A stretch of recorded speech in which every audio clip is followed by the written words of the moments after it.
ساتھ عمل ایک ایسی چیز ہے، اسی پہ روشنی ڈالنی ہے۔ قرآن کریم کی بڑی مشہور و معروف آیت میں نے آپ کے حوالے کیا، جس میں ایک خطاب ہے نوجوانوں سے، یہ یوں کہہ دوں کہ سوئی ہوئی انسانیت سے خطاب ہے کہ دیکھو اللہ اس کتاب میں کیا بیان کرنا چاہتا ہے۔ وہ معبود، وہ لا ریب جو بے عیب ہے، اس ذات مقدس کے یہ جملے ہیں کہ وَزَّرُوهُ وَالنَّصَرُوهُ وَاتَّبِعُوا النُّورَ الَّذِي أُنزِلَ مَعَهُ أُولَٰئِكَ هُمُ الْمُفْلِحُونَ۔ صلوات پڑھیں آپ۔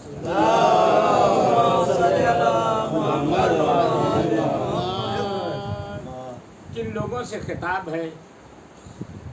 اللہ کن سے خطاب کرنا چاہ رہا ہے؟ کون لوگ ہیں جو آپ کے درمیان خطاب کرنا چاہ رہا ہے اللہ؟ جیسے اللہ نے کہا والذین آمنوا وزروہ ونصروہ، اے لوگو والذین آمنوا، اے ایمان والو۔ اس آمنو سے یہ بات ثابت ہو گئی کہ اللہ مخاطب کسی مشرک سے نہیں ہے، کسی کافر سے نہیں ہے، کسی ڈوبے ہوئے طبقے سے نہیں ہے۔ ایمان وہ چیز ہے جو یہاں بھی نجات بخشے گا، وہاں بھی نجات بخشے گا۔ یہ وہ سرچشمہ ہدایت ہے جس بز میں ہم بیٹھے ہیں، جہاں ہدایت ہی ہدایت ہے، روشنی ہی روشنی ہے۔ جس کے دل میں ایمان کی روشنی ہے وہ یہاں بھی کامیاب ہے، وہاں بھی کامیاب ہے۔ عزیزان گرامی، یہ دو چار جملے میں وضاحت کرنا چاہتا ہوں، اس پر صرف یہ روشنی ڈالنا ہوں، اس لیے کہ جلد سے جلد میں اپنی منزل پر پہنچوں، کیونکہ زیادہ وقت نہیں لینا ہے اور تعداد کا بھی خیال کرنا ہے اور رات کا بھی خیال کرنا ہے۔ ایک صلوات پڑھیں محمد۔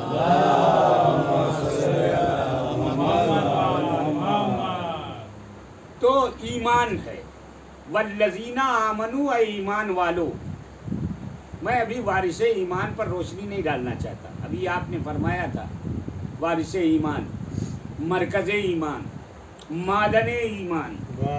اگر کوئی پوچھتا ہے کہ جناب آپ نے معدن ایمان کیوں کہا، بھئی آپ نے غور نہیں کیا، حدیث کے ساتھ روز پڑھتے ہیں آپ، کہ ایک ایسی ذات ہے اس میں جس کو معدن الرسالہ کہتے ہیں۔ حدیث کے ساتھ جملہ ہے، ہر بچے کو، ہر بزرگ کو یاد ہے۔ معدن الرسالہ کس کو کہا گیا؟ جو مطاف انبیاء ہے، جو مطاف اوصیاء ہے، جو مطاف اولیاء ہے۔ قرآن سے جواب چاہیے تو قرآن سے سن لیجئے۔ فضلنا بعضهم بعض، میں نے تیسرا پارا، میں نے نبیوں کو بعض کو بعض پر فضیلت عطا کی۔ کہا کہ نہیں کہا؟ لیکن یہ کہاں، کس منزل پر، کیسے فضیلت عطا کی؟ پروردگار میں کیسے جانوں کہ تو نے کس کو کتنی فضیلت عطا کی؟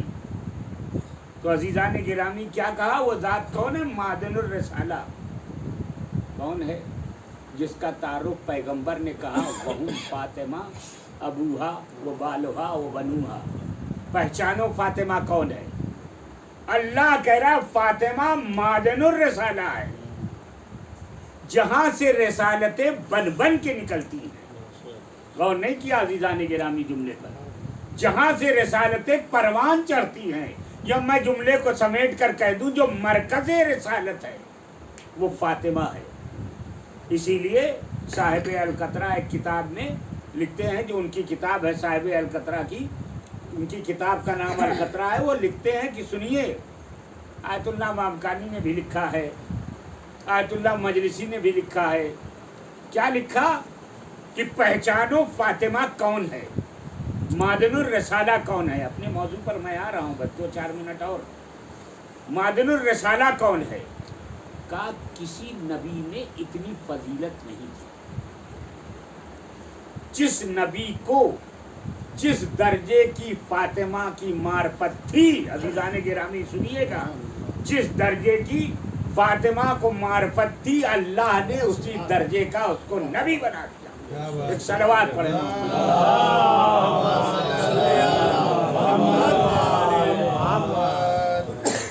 یہ تھی عظمت، یہ تھی مطاف انبیاء جن کا انبیاء طواف کرتے تھے. مرکز طہارت میں ان پر زیادہ روشنی نہیں ڈالنا، کیونکہ طہارت کی موقع پر کل ایک مجلس کا وعدہ ہے، تو میں انشاءاللہ کل طہارت پر پڑھوں گا کہ طہارت کیسی ہوتی ہے. خالی نہا دھونے کا نام طہارت نہیں ہے، کردار میں بھی طہارت ہونا چاہیے، عمل میں بھی طہارت ہونا چاہیے. عزیزان گرامی، مجھے اس پر روشنی نہیں ڈالنا ہے، تو آپ وہ ضرور ہو والذین آمنوا، اے ایمان والو. اب تو بات ثابت ہو گئی کہ اللہ کس سے خطاب کر رہا ہے؟ ایمان والوں سے. صاحب ایمان جو ہیں، جن کے پاس ایمان ہے. وَنَصْرُوهُ ہو، تم عزت کرو. کس کی؟ بھائی اگر میں کسی کی عزت کے لیے اللہ حکم دے رہا ہے اور میں مان لے رہا ہوں، تو پروردگار نتیجہ تو یہی آتا ہے کہ جو تو نے حکم دیا میں نے مانا، اور جب تو نے مانا تو تو راضی ہو جا ہم سے. سارا نماز ہو، روزہ ہو، حج ہو، زکوٰۃ ہو، سارے اعمال کا دار و مدار رضاۃ پروردگار پہ ہے، کہ پروردگار اگر راضی ہے تو سب کچھ ہے، ورنہ آپ سجدے کرتے رہیے، راہ دکھاتے رہیے. جب تک اللہ راضی نہ ہو تو کہا وہ ضرور ہو، عزت کرو. کس کی؟ میرے حبیب کی. ٹھیک ہے پروردگار تیرے حبیب کی میں عزت کرتا ہوں. بھئی اب اس سے زیادہ عزت کیا ہوگی؟ ہم جیسے حقیر تھے کہ جہاں بیٹھے وہاں بلا بیٹھے. نہیں غور کیا آپ نے؟ جہاں بیٹھے وہاں بلا بیٹھے. جہاں بیٹھے، سبط جعفر کی زبان میں کہہ رہا ہوں، جہاں بیٹھے بلا بیٹھے. جہاں بیٹھے بزم سجا بیٹھے. ان کی بزم آراستہ کر دی. پھر اب سن لیجیے، علامہ دربندی نے بھی لکھا کہ جب بھی کئی مجلس برپا ہوتی وہ بیوی آتی، وہ ذوات مقدسہ آتی ہے. پروردگار میں نے ان کی عزت بھی کی. انہوں نے کہا جنت ہے، میں مان گیا. کہا سلسبیل ہے، میں مان گیا. کہا منہاج ہے، میں مان گیا. ایک ایک چیز حور و غلمہ ہے، میں مان گیا. قصر جنت ہے، میں مان گیا. دیکھا نہیں تھا، مان گیا. اب اس سے بڑی عزت کیا؟ کہا نہیں، وَذَرُوهُ وَنَصْرُوهُ. آگے آیت کہہ رہی ان کی نصرت بھی کرو. اب نصرت کیسے کروں؟ رسول کی نصرت کیسے کروں؟ والدین کے ایصال ثواب کی مجلس ہے، اس لیے دو چار جملے بچوں کے لیے بھی عرض کر دوں جو چھوٹے چھوٹے بیٹھے ہیں ہم سے، ان کے لیے. اور آپ ہمارے بزرگ بھی اس میں بیٹھے ہیں، لہٰذا میں بہت ہی احتیاط سے زبان چلا رہا ہوں. تو آپ کہنے کا مقصد یہ ہے کہ بچوں کے لیے کہ آپ نصرت ہے. نصرت کیسے کروں؟ ضروری نہیں ہے کہ والدین ہو تبھی نصرت ہوگی. اسی طرح اللہ اس آیت میں بتا رہا ضروری نہیں پیغمبر تمہارے ساتھ بیٹھے ہو تبھی نصرت ہوگی. بھئی اگر یہ ہوتا تو اللہ اپنے حبیب سے یہ نہ کہلاتا کہ من ماتا علی حب آل محمد ماتا شہیدہ. جو بھی اہل بیت کی محبت میں مرا وہ شہید مرا، چاہے اس نے نیزہ چلایا ہو یا نہ چلایا ہو، میدان دیکھا ہو نہ دیکھا ہو. اب زمانہ نہ میدان کا ہے، نہ لشکر کا ہے، نہ فوج کا ہے، نہ گھڑ سواری کا ہے، نہ مرحلے کا ہے. اب کیا ہے؟ حب آل محمد اگر دل میں ہے، محبت علی کا چراغ اگر دل میں روشن ہے، تو وہ جاتا ہے شہید، زندہ جاوید بن کے جاتا ہے. اسی طرح والدین کے لیے ہے کہ مر گئے، دفن کر دیا، بھول گئے. اگر بھول گئے تو زندگی میں آنکھ ہونا تو آپ نے سنا ہمارے پانچویں امام محمد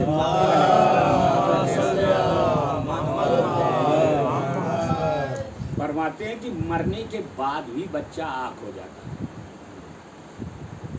آنکھ لفظ ہے عین الف کاف، آنکھ ہو جاتا ہے. کیوں؟ جب وہ فراموش کر دیتا ہے. فراموش کس طرح سے کرتا ہے؟ ایک فاتحہ پڑھنے میں کتنا وقت لگتا ہے. شب جمعہ جب آپ کے اعمال امام حجت کے دربار میں جاتے ہیں تو اس میں صاف دیکھا جاتا ہے کہ اس نے اپنے والدین کو یاد کیا تھا یا نہیں. معمولی بات نہیں ہے. پیغمبر نے نہیں کہا میرے روضے پہ آ کے دعا مانگنا. غور سے سنیے گا عزیزان گرامی.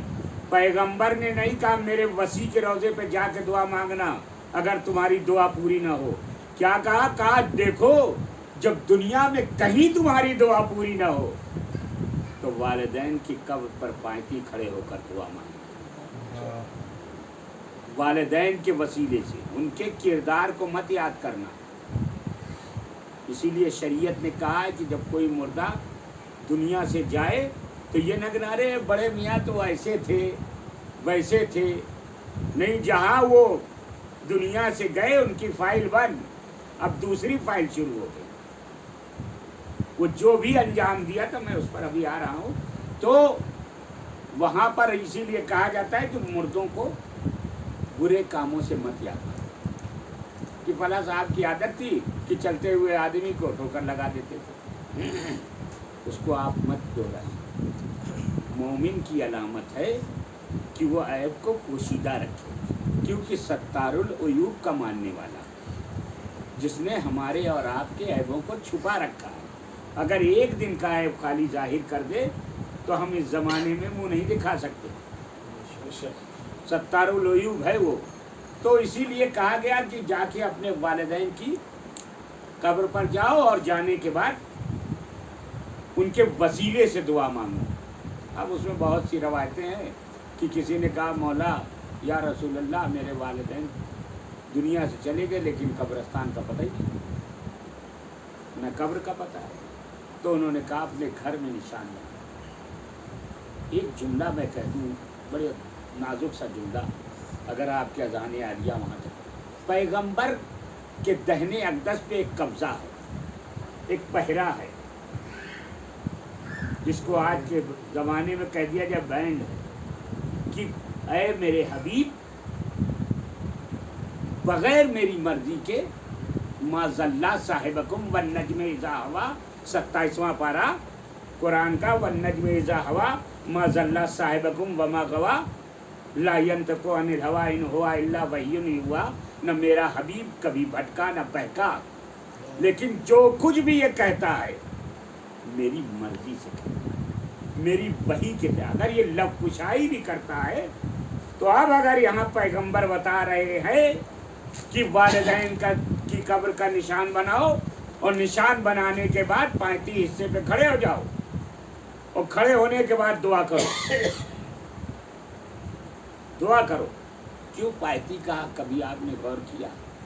یہ بات پیغمبر سے ملی. میں بچوں کے لیے عرض کر رہا ہوں. پیغمبر کے پاس جب صدیق طاہرہ آتی تھی جس در پہ پیغمبر بعد نماز سلام کرنے جاتے تھے، اللہم ہؤلاء اہل بیتی کہتے تھے، رحمت کی دعا کرتے تھے، رحمت للعالمین، رحمت کی دعا کرتے تھے.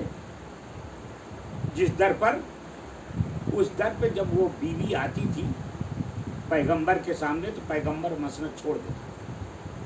لیکن کوئی ایک روایت ہمیں دکھائیے آپ حضرات کہ پیغمبر نے کبھی فاطمہ کی طرف پشت کر کے بیٹھے. جب بھی کہا. اور جب بیوی آتی تھی، صدیق طاہرہ تھی، سیدۃ النساء العالمین تھی، معمولی بیوی نہیں تھی. میں نے ابھی عظمت بیان کر دی. آخری نقطہ ہے وہ کہ معدن الرسالہ، جہاں سے رسالتیں نبوتیں پل پل کے بڑھتی نکلتی تھی، وہ مرکز رسالت، وہ بیوی جب آتی تھی تو وہ بھی کبھی پیغمبر کی طرف سے جب جانے لگتی تھی تو پشت کر کے نہیں. اب اس منظر کو اور دیکھنا ہے، آپ کربلا میں آ جائیے، ہر کسی بھی معصوم کے حرم میں آ جائیے. دیکھیے لوگ الٹے نہیں جاتے، جب تک سامنے زری ہے ادھر پشت نہیں کرتے. یہاں تک کہ نماز پڑھتے وقت دروازہ اسی لیے بند کیا جاتا کہ کہیں پشت نہ پڑ جائے. جو لوگ نہیں جانتے وہ جا کے امام زادے کی قبر پر نماز پڑھنے لگتے, زری کی طرف پشت کر لیتے.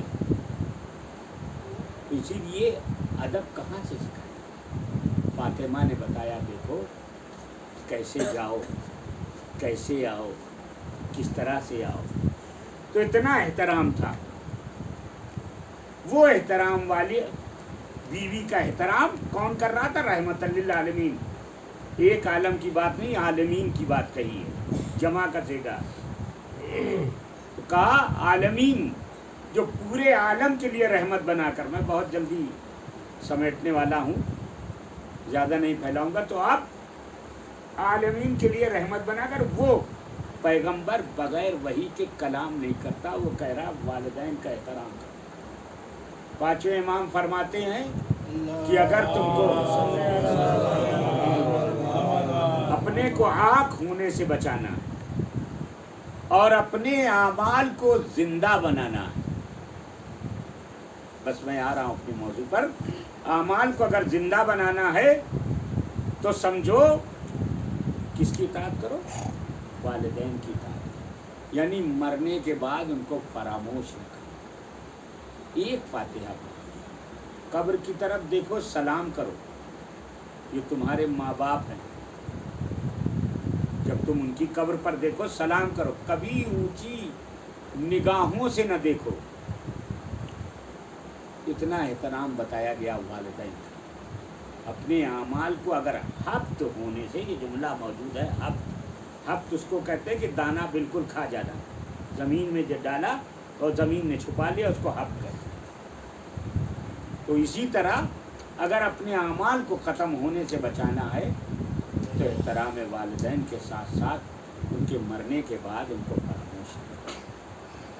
اور روحیں جواب دیتی ہیں جب آپ کا اعمال جاتا ہے اور ہمارا امام دیکھتا ہے, دیکھنے کے بعد کہتا ہے یہ کیسا بندہ ہے, یہ میرا کیسا چاہنے والا ہے, کہ جو اپنے والدین کو ایک فاتحے سے فراموش کرتا. کچھ نہیں کہا کہ 10 کلو نظر دلاؤ, 2 کلو فاتحہ کرو, 3 کلو, 1.25 کلو, سب کچھ نہیں. خالی خالص نیت سے اگر آپ نے ایک سورہ پڑھ دیا. اچھا, لوگ سورے کی بھی قید لگاتے ہیں فاتحے میں, جناب وہ 3 بار قل واللہ, 1 بار الحمدللہ. روایت نے کہا جتنا پڑھ سکو پڑھو, جتنا پڑھ سکو. ماں کے والدین کی جو لوگ نماز پڑھتے ہیں تو 1-2 رکعت پڑھ لیتے ہیں. اگر وہ کوئی بڑا سورہ پڑھ سکتے ہیں تو پڑھ سکتے ہیں. یہ نہیں کہا گیا کہ نہیں سورہ الحمد کے بعد بس اِنَّا اَعْطَيْنَاكَ پڑھنا ہے یا اِنَّا أَنزَلْنَاهُ پڑھنا ہے, ایک ہی سورہ ہے. نہیں, آپ سورہ جمعہ بھی پڑھ سکتے ہیں. میں مثال دے رہا ہوں کہ کوئی بھی بڑا سورہ پڑھ سکتے ہیں.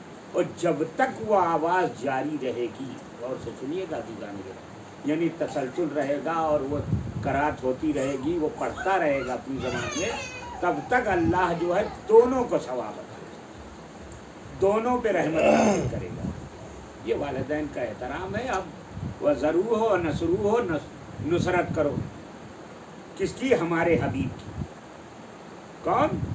جو دانائے سبل مولائے کل, اس کی, جسے طٰہٰ کہا, مدثر کہا, مزمل کہا. پروردگار نصرت کی تیرے مزمل کی, پروردگار نصرت کی تیرے مدثر کی, پروردگار جسے تو نے طٰہٰ کہا, میں نے طٰہٰ و یاسین کی نصرت کی. تو راضی ہے کا نہیں؟ والذین آمنوا, غور سے سنیے گا, میں نتیجے تک لے جانا چاہ رہا ہوں. والذین آمنوا وزروہ ونصروہ, عزت کرو, نصرت کرو. بھائی پیغمبر کی میں نے عزت بھی کی, نصرت بھی کی. نصرت کیسے کی؟ بھائی نصرت, امام حسین کی نصرت کیسے کی؟ امام حسین کی نصرت کیسے کی؟ ہدف ہے امام حسین کو ہم نے آگے بڑھا, اس میں حصہ لیا, اس میں شرکت کی, اس میں کوشش کی, اس میں کاوش کی. نہیں پیر ہاتھ میں دم ہے تو زبان سے تبلیغ کی. جس نے بھی مقصد حسین نے بڑھایا, اسی طرح نصرت کی. پیغمبر نے بتایا, مان گیا میں. پیغمبر نے کہا نہ کرو, نہ کرو. نہیں تو کہیں نماز میں 4 رکعت، کہیں قرآن میں 4 رکعت نہیں ہے، کہیں قرآن میں 2 رکعت نہیں ہے، پورے قرآن میں لفظ نماز نہیں ہے۔ اگر پیغمبر نہ پہچنواتے، نہ سمجھاتے، نہ بتاتے تو وہ واجب الوجود تھا، ممکن الوجود ہے۔ ہم کیسے سمجھتے کہ کیا رکوع ہے، کیا سجدہ ہے، کیا سلام ہے، کیا قیام ہے؟ تو ہم نے مانا، یہ بھی نصرت ہو گئی۔ بھائی کوئی 2 لوگ کھڑے، آپس میں تضاد ہو رہا ہے، کھڑے ہو کر دیکھ رہے ہیں کہ ایک کمزور ہے، اگر اس کی حمایت میں آپ نے بول دیا تو یہ بھی نصرت ہو۔ ایک نصرت کا طریقہ یہ بھی ہوتا ہے، کوئی جا رہا ہے، گر گیا بیچارہ، نہیں اٹھ پا رہا ہے، ہم نے اٹھا دیا، یہ بھی نصرت۔ اور ایک جملہ کہہ دوں بڑا دکھتا ہوا عزیزان گرامی، کہ اہل بیت کسی کا احسان نہیں لیتے۔ اگر آپ مجلس سے نکل رہے ہیں اور کسی کی چپل آپ نے سیدھی کر دی تو یہ درے اہل بیت ہے، یہاں سے وہ فراموش نہیں جائے گا۔ الجزاء الاحسان الا الاحسان، تو آپ نے قرآن کی آیت سنی، لیکن اہل بیت جو ہے اسی وقت اس کو جزا دیتا۔ یہ چھوٹی سی بات تھی، اب نصرت کی۔ وَذَرُوهُ وَنَصْرُوهُ وَاتَّبِعُوا النُّورَ الَّذِي، اللہ کہہ رہا نہیں سنیے عزیزان گرامی۔ اب عربی داں جو لوگ ہوتے وہ سمجھ جاتے، ہم آپ تو اردو داں لوگ ہیں۔ تو وَاتَّبِعُوا النُّورَ الَّذِي، اتباع کرو کس کی؟ اس نور کی۔ پروردگار بہت سے نور ہے، کس نور کی اتباع کرو؟ اللہ نے اسی آیت میں پہچنوایا کہ دیکھو تم نے پیغمبر کی نصرت کی، عزت کی، میں راضی نہیں ہوا۔ راضی کیسے ہوگا پروردگار تو کہا وَاتَّبِعُوا النُّورَ الَّذِي، اتباع کرو اس نور کی۔ کون سا نور؟ انزل معہ، جو اس کے ساتھ ساتھ نازل ہوا۔ نہیں غور کیا؟ اس نور کی اتباع کرو جو پیغمبر کے ساتھ ساتھ نازل ہوا۔ اب وہ کون ہے نور؟ جس کے لیے پیغمبر نے کہا ہے علی تم اور ہم اس امت کے باپ ہیں۔ اگر آپ نے علی کی اتباع نہیں کی، علی کی معرفت آپ کے دل میں نہیں ہے، ولایت علی کو آپ نے قبول نہیں کیا، تو آپ سب کچھ کرتے رہیے، ایک طرف ہے۔ قرآن نے کہہ دیا وَاتَّبِعُوا النُّورَ الَّذِي، اتباع کرو اس نور کی۔ انا علی من نور واحد، میں اور علی ایک ہی نور سے ہوں۔ اب بھی ذیل میں بہت سی حدیثیں اور روایتیں ہیں، اس پر نہیں چھوڑنا، تو آپ آخری جملہ، اس کے بعد ربط مسائل۔ عزیزان گرامی، وہ کیا ہے؟ عمل، اس کو نہیں چھوڑنا۔ عمل کی مثال کیا ہے؟ عمل کہتے کسے؟ دنیا میں 3 چیزوں کو انسان بہت دوست ہے، میں بچوں کے لیے عرض کر رہا ہوں۔ کیا ہے 3 چیزیں؟ ایک ہے مال، ایک ہے اولاد، اور ایک ہے عمل۔ اس میں سب سے مظلوم جو ہے وہ عمل ہے۔ اولاد کے لیے جھوٹ سچ ادھر سے ادھر سے کہیں سے بھی ہو جمع ہو جائے، جو کہ معلوم ہے کہ کل رومال بھی نہیں لے جا پائیں گے، کل جب جائیں گے تو رومال بھی نہیں اپنا نہیں ہوگا۔ اگر دے دیا بیٹوں نے تو ٹھیک ہے، ورنہ سفید لباس بھی نہیں ملتا ہے بعض لوگوں کو۔ اور اس کے لیے سارے کام، نہیں میرا بیٹا ایسا ہے، ایسے نہیں رہتے بچے۔ ذرا سی بات کے لیے ایمان بیچا اور لڑکے کو آگے کرنا چاہا، ذرا سی بات کے لیے جھوٹ بولا اور کر دیا۔ یہ ہے اولاد۔ اور تو سنیے گا دیدانی گیا۔ دوسرے کیا ہے؟ مال۔ مال کو حاصل کرنے کے لیے ایک صلوات پڑھ دیں آپ۔ تیسرے کیا ہے؟ عمل۔ میں مثال دے رہا ہوں کہ میرے 3 دوست ہیں، 3 دوست، کیا ہے؟ عمل، مال، اولاد۔ ایک دوست ایسا ہے جو روز سلام کرتا ہے ہم کو اور کہتا ہے اشتیاق بھائی دیکھ لیجئے گا آزما کے مجھے، کسی موقع پہ بھی دیکھ لیجئے گا۔ ایک دوست ایسا ہے جو سلام کرتا ہے تو میں اس کا جواب دے دیتا ہوں، اور دعویٰ وہ بھی کبھی کبھی کر دیتا ہے کہ موقع آئے تو دیکھیے گا. لیکن ایک دوست ایسا ہے جس کا میں سلام بھی قبول نہیں کرنا چاہتا. وہ سلام کرتا ہے، آ گئے تو چلو کوئی بات نہیں، سلام کریں، جواب دے دیتا. ایک ایسا ہے. 3 ہے. ایک روز حاکم وقت نے کہا تینوں دربار میں آؤ. غور سے سنیے گا، میں بچوں کے لیے مثال دے رہا ہوں. کہا دربار میں آؤ. حاکم کون ہے؟ فَمَن يَعْمَلْ مِثْقَالَ ذَرَّةٍ خَيْرًا يَرَهُ وَمَن يَعْمَلْ مِثْقَالَ ذَرَّةٍ شَرًّا يَرَهُ. جس نے ذرہ برابر بھی نیکی کی اس کو جزا، جس نے ذرہ برابر بھی شر کی اس کو سزا. وہ عادل مطلق کی بارگاہ کی بات ہو رہی ہے، مثال تو دی جا رہی ہے. تو اب بلایا. بلانے کے بعد تو میں نے سوچا کہ جب اتنا سخت حاکم ہے کہ چیٹی کے 1000 ٹکڑے کریے اور اس 1000 کے ٹکڑے کے برابر بھی ایک چھوٹا سا جو ٹکڑا بچتا ہے 999 کے بعد، اگر اتنا بڑا بھی میں نے نیک کام کیا تو وہ جزا دیتا ہے. لیکن اگر اتنا چھوٹا کام یا اتنا بڑا کام گناہ والا کیا تو وہ سزا بھی دیتا. میں پہنچا سب سے پہلے اس دوست کے پاس جو بہت سلام کر کے دعویٰ کرتا تھا، دیکھ لیجئے گا. میں نے کہا بھیا ایسی بات ہے کہ آج حاکم کے دربار میں جانا ہے. چلو چلتا ہوں، لیکن بتاؤ وجہ کیا ہے؟ کہا وہ حاکم ہے، جان لو کون سا حاکم ہے، جو ذرہ برابر نیکی کی جزا دیتا ہے اور ذرہ برابر گناہ کی سزا دیتا ہے. کہا تو ایسا ہی یہ میری گاڑی ہے، اس کو آپ لے لیجئے، اب میں تو کہیں مصروف ہوں، آپ چلیے اور کیجیے گا تو جانے کو. اور ایک کیا ہے، اب دوسرے والے کے پاس پہنچے، وہ بھی کبھی کبھی ہمک کے کہا کرتے تھے. تو میں نے کہا ٹھیک ہے، جو کہ ہمکنا بچوں کی عادت ہوتی ہے، لیکن کہا ٹھیک ہے بھائی. ان کے پاس پہنچے تو انہوں نے کہا ٹھیک ہے، ایک بات یاد رکھو، میں تم کو حاکم کے دربار تک پہنچا دوں گا، حاکم کے دربار تک پہنچا دوں گا، لیکن حاکم کے سامنے نہیں جاؤں گا. 2 ہو گئے. تیسرا ایک دوست ہے جس کا سلام پسند نہیں تھا، لیکن اسلامی حکم ہے کہ جواب دینا ہے تو دینا ہے.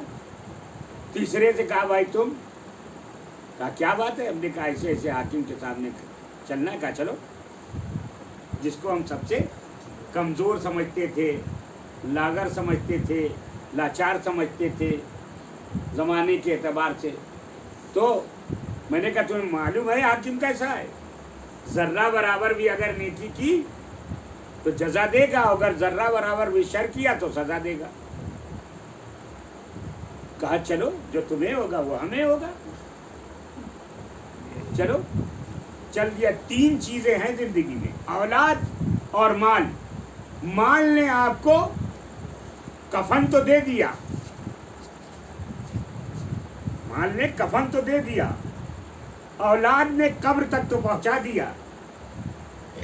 اور تیسرا کیا ہے؟ عمل، جو سب سے لاغر جس کو ہم سمجھ رہے ہیں، وہ کہہ رہا ہے میں یہاں بھی ناصر ہوں وہاں بھی ناصر ہوں. کیا کہنا، جو تمہارے ساتھ یہاں ہوگا وہ وہاں ہوگا، اور میں دونوں میں شریک ہوں. تو عزیزان گرامی، چھٹے امام فرماتے ہیں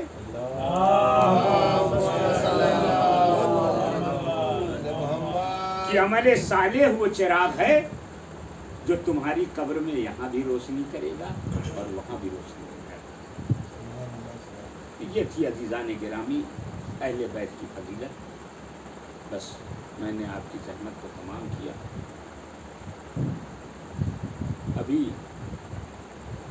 جب منظوم نذرانہ عقیدت لوگ پیش کر رہے تھے تو ثانی زہرا کی بات کہی. اسی لیے علامہ لکھتے ہیں کہ جب بھی کہیں مجلس برپا ہوتی ہے تو شام کی قبر سے ایک بیوی ہوتی ہے، جنت البقیع کی ٹوٹی ہوئی قبر پر آ کے کہتی ہے اماں چلو بھیا کی عزادار آئے. غور کیا عزیزان گرامی، ہم آپ تنہا اس مجلس حسین میں نہیں گئے،